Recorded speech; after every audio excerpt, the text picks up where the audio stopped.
बिस्मिल्लाहिर्रहमानिर्रहीम। Lecture number 22 econometrics. कल हम पढ़ रहे थे 16.6। टॉपिक क्या था? Random effect model. अब रैंडम इफेक्ट मॉडल में एक दो हमारे न्यू आइडियाज़ थे। एक था कि हमारे पास एप्सिलॉन,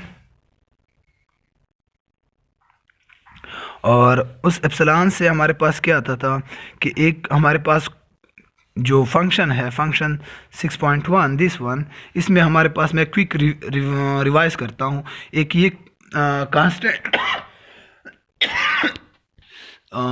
कांस्टेंट इंटरसेप्ट है, इंटरसेप्ट टर्म है, कांस्टेंट है।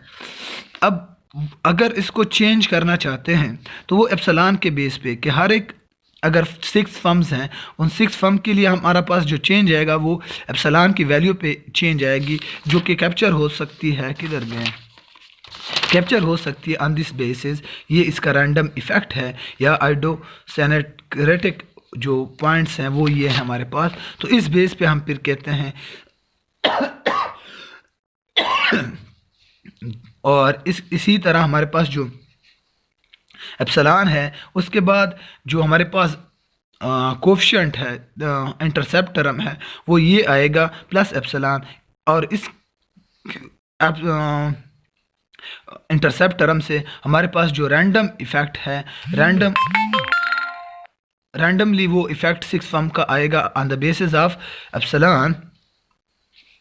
और इसी तरह जो डिफरेंशिएशन है वो एप्सिलॉन बेस पे ही आएगा।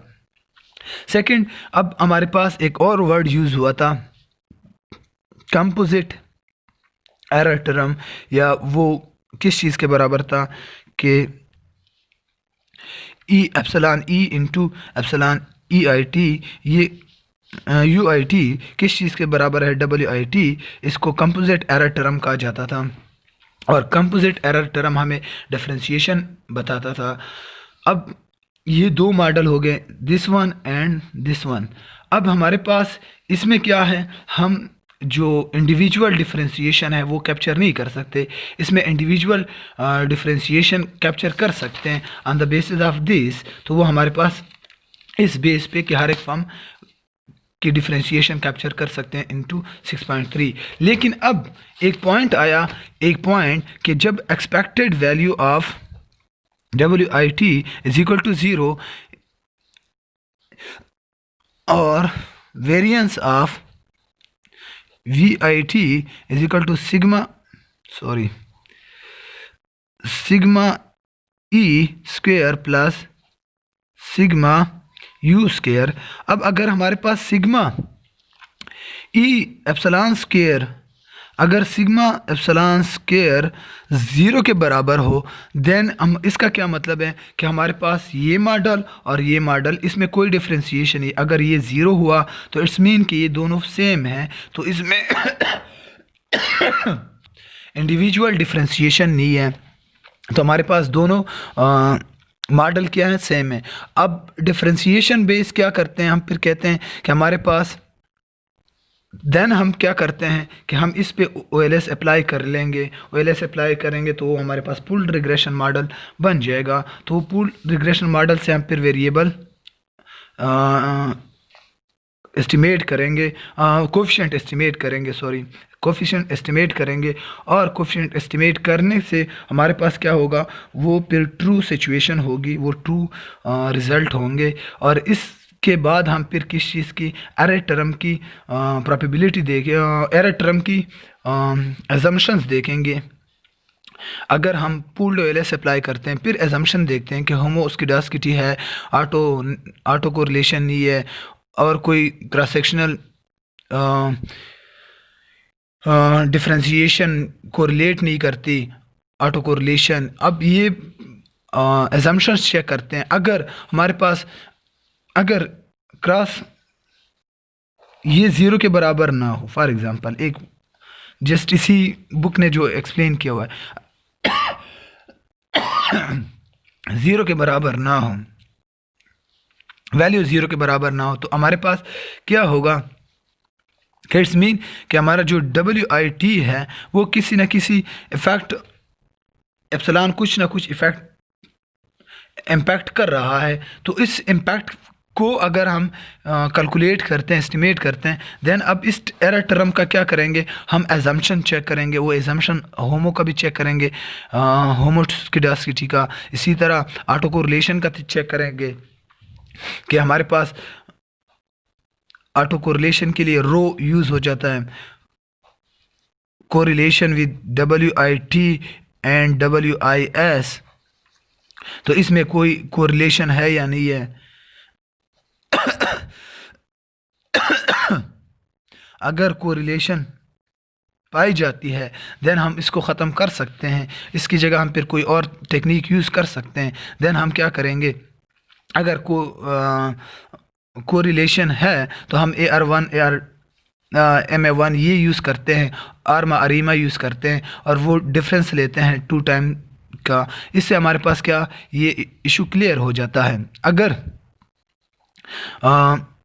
हम यूज़ करें OLS में हमारे पास अगर कोरिलेशन का इशू आ जाता है OLS में, ये तो अब हम अगर यूज़ करते हैं ये इसके लिए, तो इट्स मीन कि हम रैंडम इफ़ेक्ट यूज़ करें। और इसके बजाय अगर हमारे पास ये एप्सिलॉन क्या हो, सिग्मा स्क्वायर एप्सिलॉन वो 0 के बराबर हो, देन हम पूल्ड OLS अप्लाई करते हैं। पूल्ड OLS अगर हम अप्लाई करते हैं, या OLS पूल्ड OLS अप्लाई करते हैं फॉर पैनल डेटा, तो वो हमारे पास क्या, अब अगर इशू आ जाए किस चीज़ का, रो का, ऑटो कोरिलेशन का, या ऑटो का नहीं हो बल्कि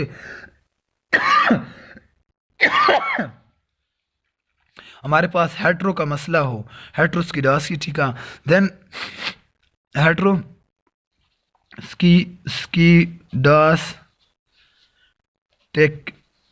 इशू हो, देन हम क्या करते हैं, हम generalized least square method use करते हैं।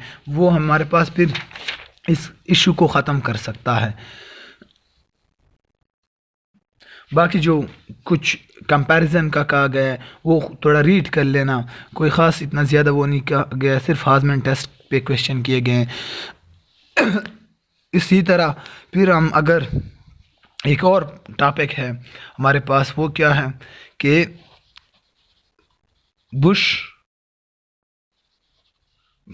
बुश एंड पेगान लैग्रेंज टेस्ट, यही टेस्ट हम यूज़ करते हैं किस चीज़ के लिए, इन हाइपोथेसिस को चेक करना, जो हमारा असल क्या है कि रैंडम इफ़ेक्ट यूज़ करते हैं या नहीं कर सकते। तो इसी तरह हम फिर रीइंफोर्स करते हैं किस चीज़ को, बुश पेगान टेस्ट को। हम किसको, जो हमारे पास प्रीवियस टेस्ट था हाजमैन टेस्ट को हम क्या करते हैं, हाजमैन टेस्ट को हम एक साइड पे करते हैं और बुश पेगान यूज़ करते हैं इसी रैंडम इफ़ेक्ट के लिए। तो ये हमारे पास स्टेटा में यूज़ कर सकते हैं। स्टेटा में इस बेस पे हम क्या कि हमारे पास बुश पेगान की काई स्क्वायर डिस्ट्रीब्यूशन वैल्यू देखते हैं, उसी पे डिसाइड करते हैं हमारे पास ये रैंडम इफ़ेक्ट यूज़ कर सकते हैं या नहीं कर सकते, अप्रोप्रिएट है या नहीं है। तो ये क्या हाँ, ये हमारे पास एक वो है, प्रोबेबिलिटी सिग्निफिकेंट है। और हमारे पास जो हमारा हाइपोथेसिस है किस चीज़ का, नल हाइपोथेसिस, हम वो रिजेक्ट करते हैं कि हाजमैन टेस्ट क्या है, वो हाजमैन टेस्ट नहीं बल्कि हमारे पास जो फिक्स रैंडम इफ़ेक्ट है वो क्या है, वो अच्छा है या नहीं। तो हमारे पास रैंडम इफ़ेक्ट क्या है, वो अच्छा नहीं है, बल्कि हम इस फेवर में हैं कि हम फिक्स्ड इफ़ेक्ट यूज़ करें on the basis of probability and the chi square distribution, chi square statistic value. इसी तरह हमारे पास कुछ प्रॉपर्टीज़ हैं 16.7 topic, properties of various estimators, जो हमने linear panel regression model use किया, pooled OLS, fix effect including least square dummy variable, इस तरह fix effect within group, first difference estimator और रैंडम इफेक्ट, इन की कुछ स्टेटिस्टिकल प्रॉपर्टीज़ हैं पैनल डेटा के लिए जो लार्ज नंबर ऑफ ऑब्जर्वेशन में यूज़ होती हैं। और वो क्या, कंसिस्टेंसी प्रॉपर्टी भी ऑफ दीज एस्टिमेटर, इन्हीं एस्टिमेटर के जो हमारे पास डिफरेंट मॉडल हैं तो उसके हैं। हमारे पास पूल्ड ओएलएस का क्या है एस्टिमेटर कि वो एज्यूम करता है कि कांस्टेंट इंटरसेप्ट कोफिशिएंट या कांस्टेंट स्लोप कोफिशिएंट वो across the subject, across the firm, across the individual वो कैलकुलेट करके देता है, वो एज्यूम करता है। और इस तरह वो एरर टर्म के साथ क्या होता है, अनकोरिलेट करते हैं विद रिग्रेसर। अगर वो अनकोरिलेट करते हैं तो हमारे पास जो रिग्रेशन है पूल्ड ओएलएस एस्टिमेटर के या पूल एस्टिमेटर्स जो हैं वो कंसिस्टेंट हैं। अगर कोरिलेट करते हैं किसी भी एरर टर्म तो हमारे पास कंसिस्टेंसी नहीं रह जाती। तो इस वजह से हम कहते हैं कि कंसिस्टेंसी रहने के लिए क्या होता है कि हमारे पास वो कोर एरर टर्म के साथ कोई भी रिग्रेसर इंडिपेंडेंट वेरिएबल कोरिलेट ना करता हो। फिर इसके लिए हम यूज़ करते हैं panel correlated panel correct standard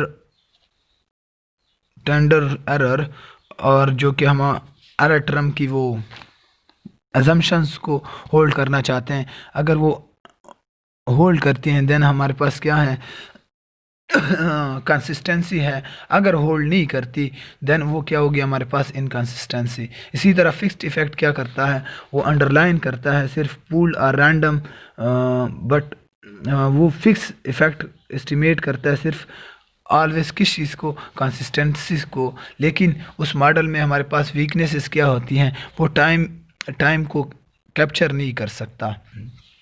इसी तरह अगर रैंडम इफेक्ट एस्टिमेटर हम देखते हैं, रैंडम इफेक्ट एस्टिमेट मॉडल क्या है, वो कंसिस्टेंस है। अगर ट्रू मॉडल हमारे पास पूल ओएल, अगर ट्रू मॉडल हमारे पास हासमैन टेस्ट कहता है आपको कि आप लीनियर रिग्रेशन अप्लाई करना, या आपके साथ जो सिग्मा स्क्वायर ऑफ एप्सिलॉन वो भी यही कहता है कि आप क्या ओएलएस अप्लाई करना। लेकिन फिर भी जो वैल्यूज़ हैं वो शो इस तरह होती हैं कि रैंडम इफ़ेक्ट की कि ये कंसिस्टेंस है। फिर हम क्या करते हैं कि फिर हम ओएलएस या पूल्ड ओएलएस अप्लाई करते हैं। इसी तरह अगर फिक्स्ड इफेक्ट क्या है हमारे पास ट्रू मॉडल है देन हमारे पास रैंडम इफेक्ट एस्टिमेटर क्या होगा, वो इनकंसिस्टेंस होगा। इसके प्रूफ या प्रॉपर्टीज़ को वेरीफाई करने के लिए ग्रीन की बुक आप स्टडी कर सकते हो। ये हमारे पास। इसके बाद टॉपिक 16.8